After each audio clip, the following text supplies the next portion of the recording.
Փաշինյանը քարոզչական 15-րդ օրը սկսեց վաղ առավոտյան մամուլի ասուլիսով։ Նա 1 ժամ պատասխանեց լրագրողների հարցերին, ավելի հավասարակշռված, քան սովորաբար այս օրերին կարելի է նրան տեսնել։ Իր անհավասարակշռության պոռթկումները Փաշինյանն արդարացրեց էմոցիոնալ լինելով ու նույնիսկ այս ամենի մասին խոսելիս հասցրեց վիրավորել իր մրցակիցներին։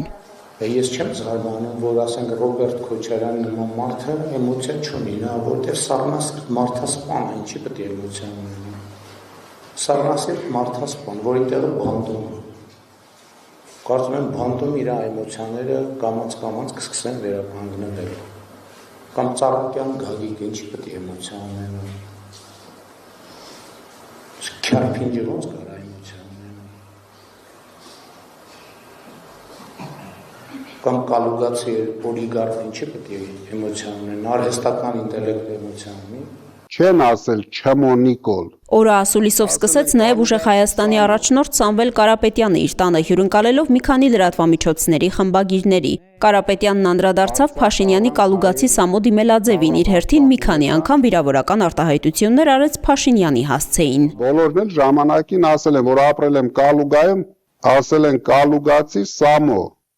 չեն ասել Չմոնիկոլ, ասել են կալուգացի Սամո։ Հիմա մենք ունենք թույլ ղեկավար, որին Ալիևը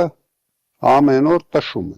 Սամվել Կարապետյանը բացահայտեց, թե իշխանություններն ինչ առաջարկ էին իրեն արել, երբ դեռ նոր էին իր շուրջ սկսվել քրեական գործընթացները։ Բանտի խցի պայմաններում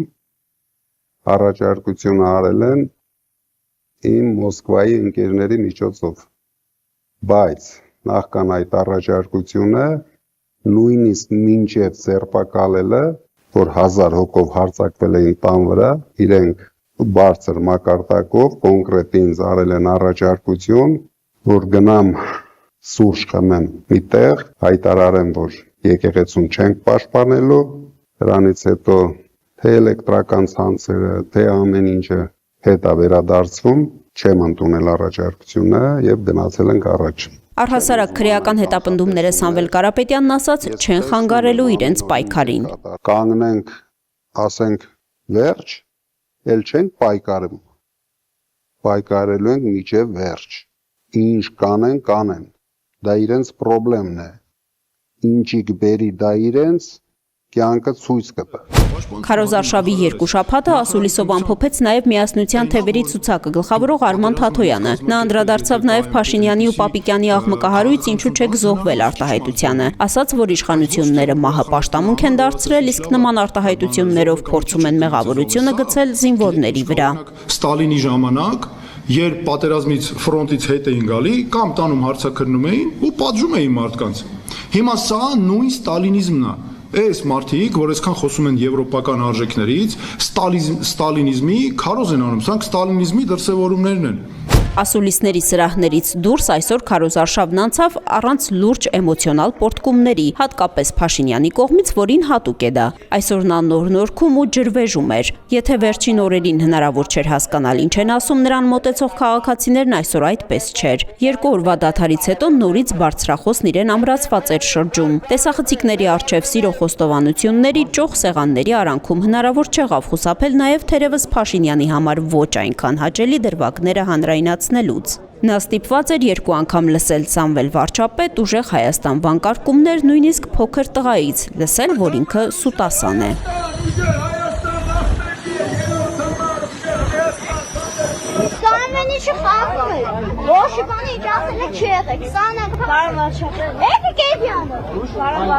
Մի հատ թխված կտամ բերաններ քաղցրախոս։ Լավ, լավ։ Թե քարտես տամ, քարտես տամ։ Դե երեխեքին կտամ։ Մերսի շատ։ Շփամեք ձեր դոշից կախեց։ Հա, բա դե դոշից կախելու հա։ Թխված։ Եկեք, թխված։ Լուսավոր Հայաստանն այսօր սարդարապատում էր Էդմոն Մարուքյանն ու Կարպիս Փաշոյանը ոդքասթ էին անում այսպիսի ուղերձով. եթե համախմբում լինի, չլինի արկածախնդրություն, այլ ռացիոնալ մոտեցում, հայ ազգը կարող է կրկին հաղթանակներ տանել։ Մարուքյանը նաև ամփոփեց քարոզարշավի 2 շաբաթն այսպիսի եզրակացությամբ. ամեն օր հրապարակվող գաղտնալսումների ֆոնին երկրում խորացել է վախի մթնոլորտը։ Գաղտնալսում կա, որ արդեն ասում Telegram-ով ենք խոսում բանման, այսինքն դա ուզում են ասեն, որ Telegram-ն են լսում բան։ Այս ամբողջ խոսակցությունները բերել են նրան, որ մենք նկատում ենք, որ մարդիկ շատ վախեցած են իրենց կարծիքը արտահայտելու, գալ հավաքների, մարդիկ շատ վախեցած են անգամ հեռախոսային հարցումներով ասելու ում են ընտրում, կողմնորոշվել են, չեն կողմնորոշվել, գնալու են ընտրության, չեն գնալու, եւ այս վախի մթնոլորտը գնալով սրվելով ծառայում է մի ուժի, միայն իշխանությանը, եւ հետեւաբար իշխանությունը սրա քանակը ավելացնելու է, դոզան այս ամեն ինչի ավելանալու են եկող օրերին։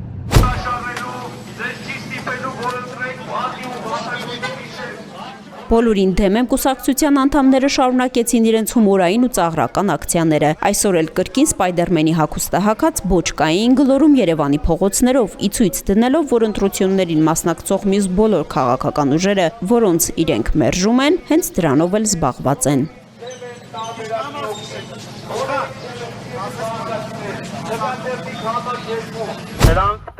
Մի խումբ երիտասարդներ էլ ակնոցներով ակցիա արեցին Եվրամիության գրասենյակի առջև, որպեսզի Եվրոպական միությունը բացի իր աչքերն ու տեսնի, թե քաղաքական ինչպիսի ճնշումներ են Հայաստանի իշխանությունները գործի դնում։